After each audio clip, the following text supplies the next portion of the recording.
Welcome everyone to the start of Season 5 of the Complete Pineleaf, where last time we finished up our questing in the Great River, and now it is time for us to continue on and journey into Rohan.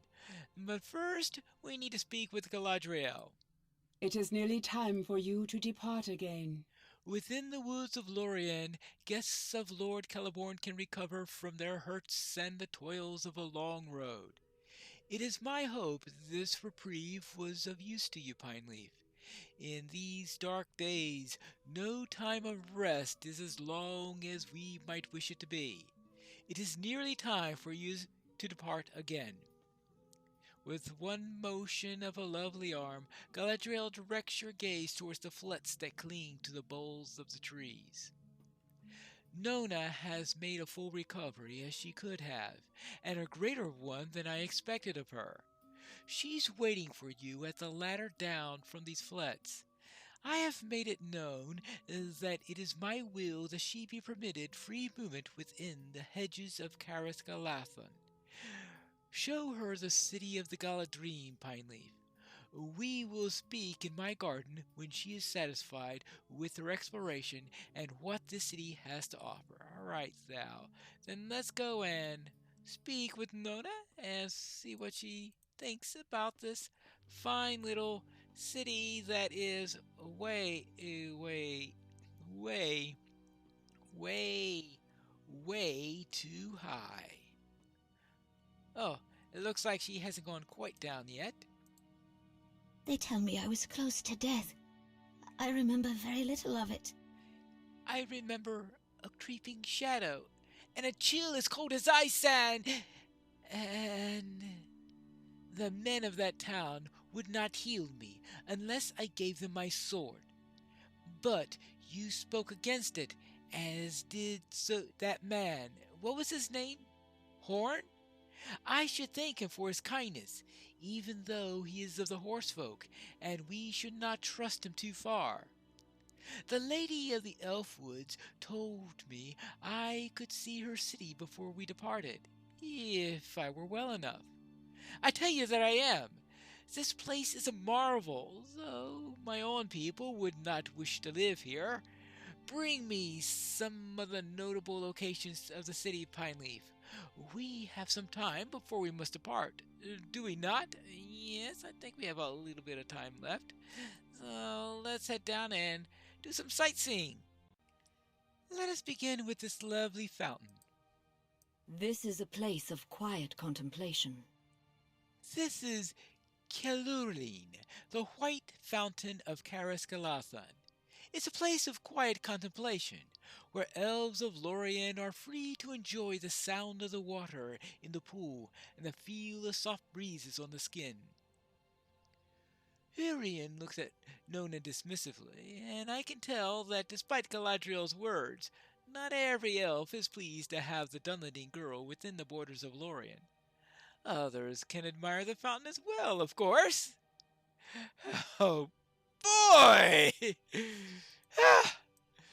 I'm sure she's not happy about that dismissal of it. What do you say, Nona? My people would not build such a thing. What would be the point? I cannot picture this fountain in Lanuk. My people wouldn't build such a thing. Well, I think it's just for the beauty of it.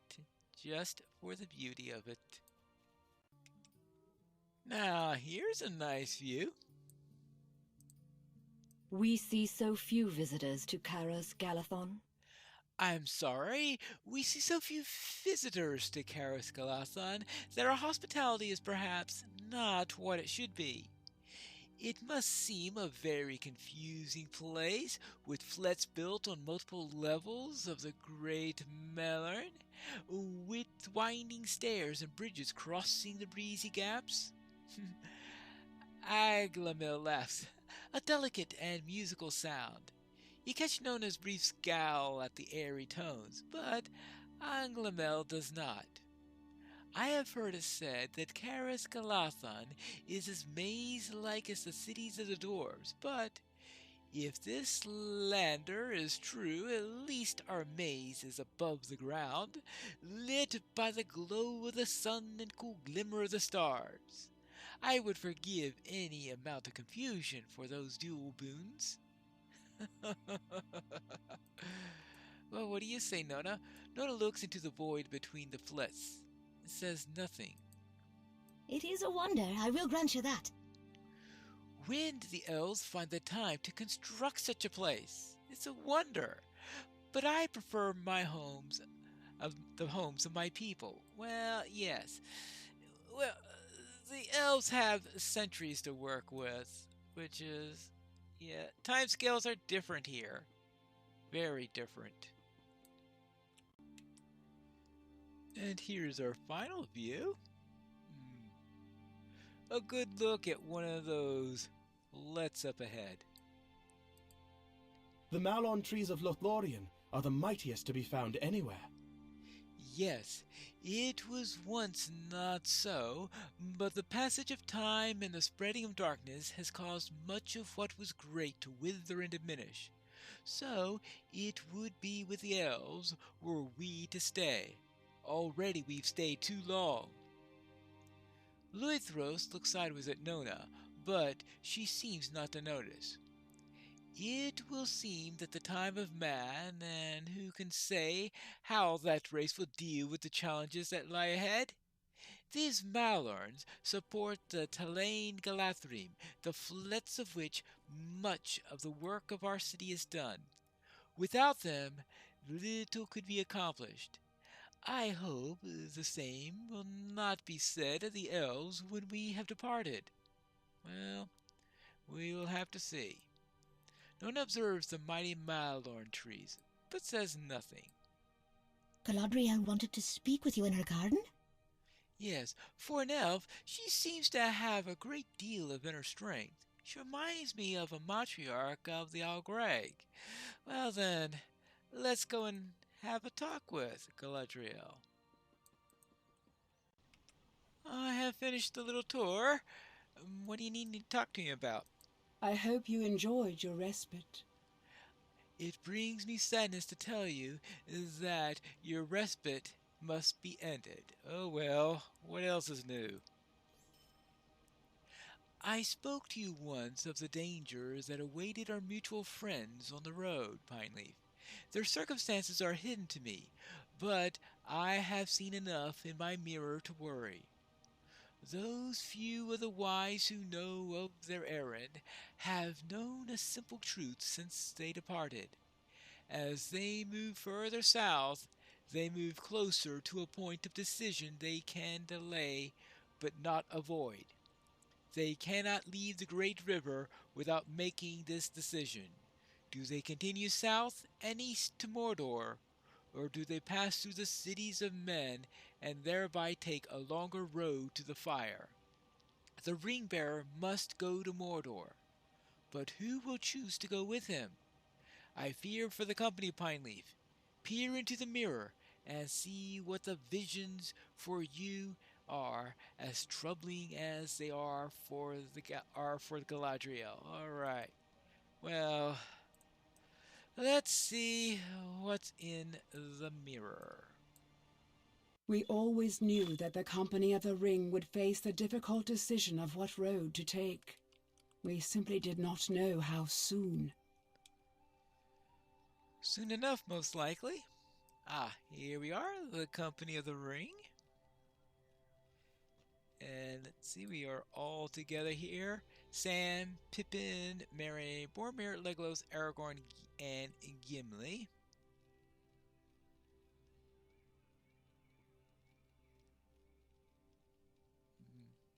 Where's Frodo? Well, there should be a Frodo somewhere. And we also have to... Oh, I'm Frodo!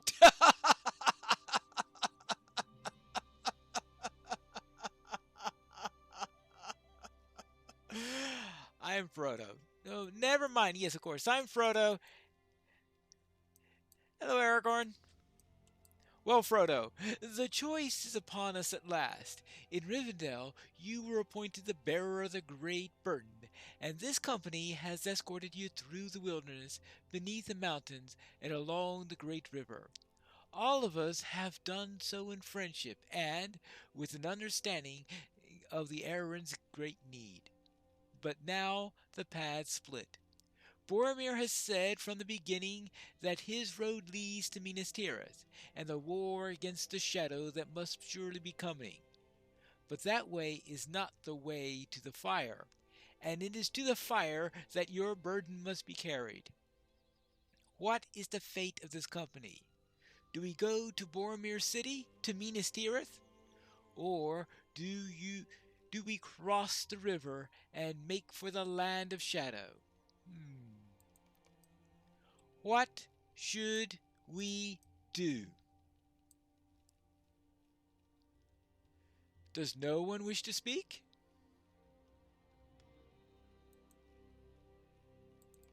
Well, Frodo, you are the bearer, and you must choose your own way. I cannot do it for you. What is your decision? Well, let's see. You need time to decide? I understand. It is no easy decision. None of these have been any easy decisions. If only Gandalf were here. I have tried to play his part as best I could, but I am not he, and the ways of wisdom are shut to me. I am sorry I cannot help you with this decision, Frodo, but it is yours to make, and I do not want to sway your mind one way or the other. You shall have an hour, Frodo, and we will leave you alone to decide. All right.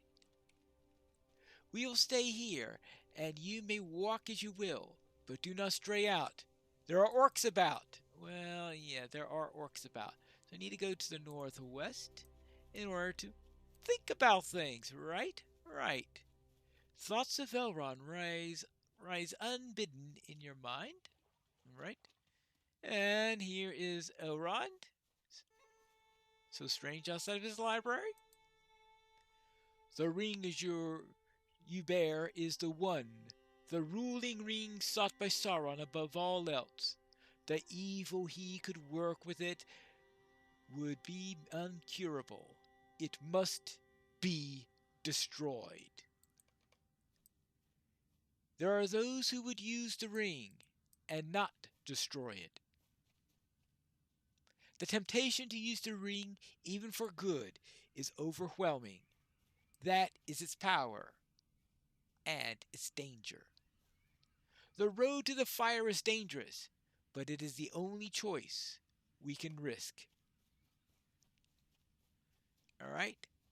It is the only choice that we can risk. The way to the fire. Well, it'll be a long way. Thoughts of Galadriel rise unbidden in your mind. Well, I'm in her garden right now. I know. Pineleaf is in the garden now. Frodo is not.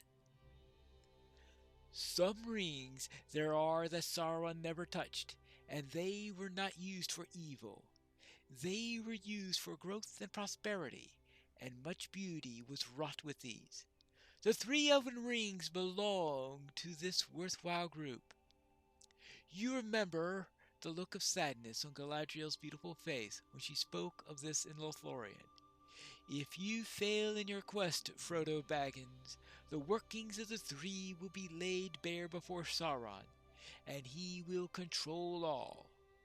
But if you should succeed, even then there will be little happiness for the elves. We will diminish, and all that was wrought with the three shall fade. They shall fade. No choice is free from sadness for my people, Frodo.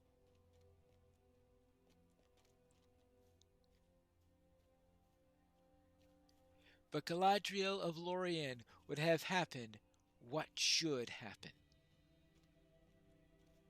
Even should it mean all her good works in Middle-earth disappear and are forgotten.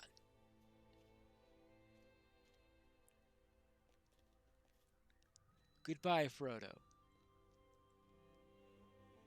She has a pretty long hair there. So I'm hoping to get a better look at. Maybe I could when I get back into the garden because I didn't realize. I think that's hair. Well, that's what I want to check out because those are some pretty long tresses. If it is. Next, we have what? Bilbo next, I think. That's who sounds like the logical next. First, we have to climb the stairs. Gandalf! Thoughts of Gandalf rise unbidden in your mind. And Amon Hen. Few know the inner strength of hobbits as I do, Frodo Baggins. Many, even among the wise, would think their task too much for you. But I have seen the bravery of a Baggins when put to the test, and I know you will do what you must. The memory of Gandalf's warm smile fills you with deep regret. Yes, there is a sadness on any difficult road. You must prepare for more if you are to face what lies ahead. Your friends are dear to you, but you must be prepared for this truth, Frodo Baggins.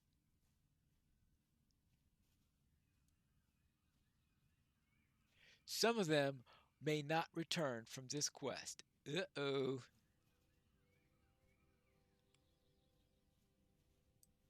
Well, there is that. If that is why you delay, the quest is already lost.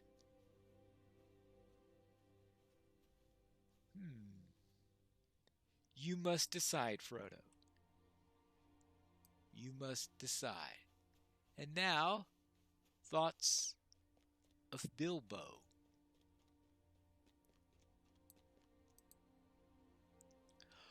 Oh, Frodo, my lad, what have we gotten ourselves into? Trouble and bother. Your memory of the old hobbit makes you smile in spite of yourself, and you realize how badly you miss him. Something has to be done, Frodo. All these important people with their endless meetings and councils weighing important matters when all it needs is an application of some good old hobbit sense. Alright? You at least need to go to Mordor, Frodo. As long as you have the ring, it is your burden to bear, as it was mine. Merry, Pippin, and Sam, they'll be fine. The others would watch them. If you bear the ring away, as it is your task to do, our friends will be in less danger. Well, there is that. It will not be easy, Frodo, my boy, but it would be for the best. As long as our friends accompany you, their lives are in danger. You don't want that. Best to go alone to Mordor. Aragorn and Boromir are strong men, and they will take care of our friends. Gimli and Legolas will watch out for them as well. Sam will not understand, but in time he may forgive you. What did Elrond say in Rivendell? That it was perilous to study the arts of the enemy, and Saruman did? That must be because they can corrupt even the purest of hearts, no matter its intention at the outset. Someone approaches. Oh, Boromir! What's Boromir doing here? Frodo! There you are! I was worried about you. Well, what's wrong? I know you said that you wanted to be alone, Frodo, but you are simply too important to go wandering alone. If Aragorn is correct in his guess, it means the orcs have already crossed the river. They could be in the woods even now. Well, there is that. May I stay and speak now that I have found you? Right. Back at camp, everything is endless arguments about where we should go. But you and I could decide much more easily. With two, it need not be a tumult of voices. Yeah? Yes, you hear the wisdom of it. Right. I'm glad, Frodo. I had feared that you would not wish to speak with me, but it lightens my heart to know that you respect the wisdom of Gondor. For Gondor is where the greatest strength of men can be found, and it is where the Dark Lord's gaze is most drawn. If you were to come to Minas Tirith with me, we could protect Gondor. What do you say, Frodo? No? Why do you resist this course of wisdom? These elves and wizards speak only of hiding and sneaking, and they would have us destroy the very thing we need to defeat Sauron. Why do you listen to them and not to me? It is my people who will pay the price for the failure of this foolhardy errand. My people will pay, not yours, hiding far away in some hidden dell where the enemy will never find them, if he even thinks to look. But he looks at Gondor. Yes, he does. And he will kill his people, and they will look to me and ask why I was not able to protect them. And I will say that I had this chance and let it slip away. Ooh, he's getting a little mad. I know it's a heavy burden for you, Frodo. You are so small and weak. What if the ring came to a man, a strong man of Gondor? Perhaps you could lend me the ring. Let me use it to save my people, and then I'll give it back. Yeah, we know how easy it is to give away the ring. How can you say no? You have the very thing we need to defeat the Dark Lord, but you refuse to use it. You run knowingly to your death, and you bring with you the only hope we ever had of surviving this war. The ring should be mine. Give it to me! Give it to me, you foolish halfling! You have no right to it! If you will not give it to me, I'll take it! I'll take it by force! Whoopsie daisy. Oops.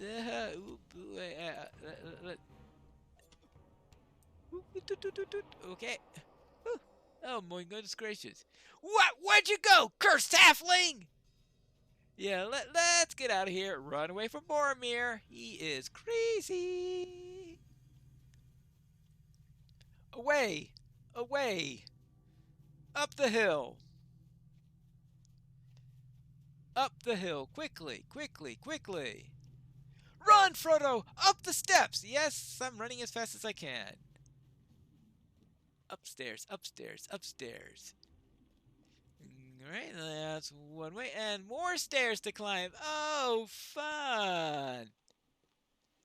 Boromir may not be able to see you, Frodo, but other things might. Well, there is that little bit of a problem. And where to next? Oh, Galadriel. Frodo, you do not know your danger. Well, I know one danger, and that's Boromir. Up, up, up, up, up.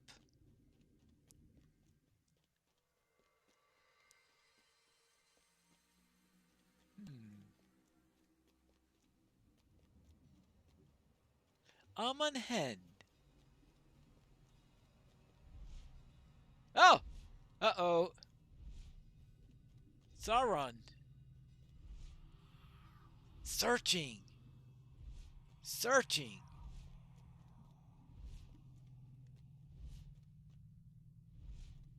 Oh. Take it off, fool! Take it off! Take off the ring! Okay, taking off, taking off, taking off the ring. Whew. Well, at least I've come to a decision now.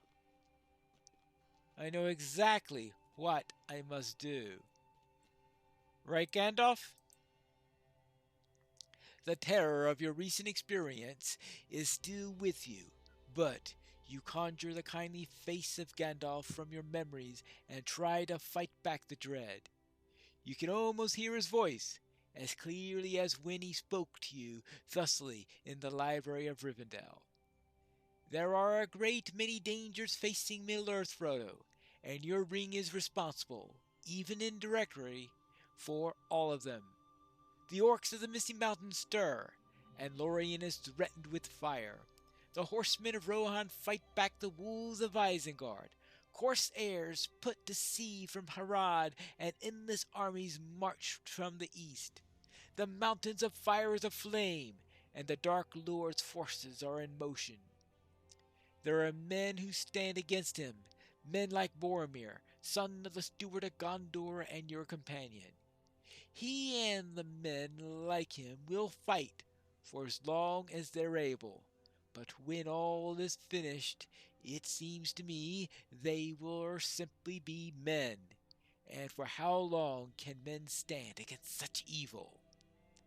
No, Frodo, I fear that when all is reckoned, it will come down to one hobbit after all, and the strength he himself can bring to bear. Perhaps that is always the way it was meant to be. You know what to do, Frodo. Yes, a decision. It comes down to one hobbit.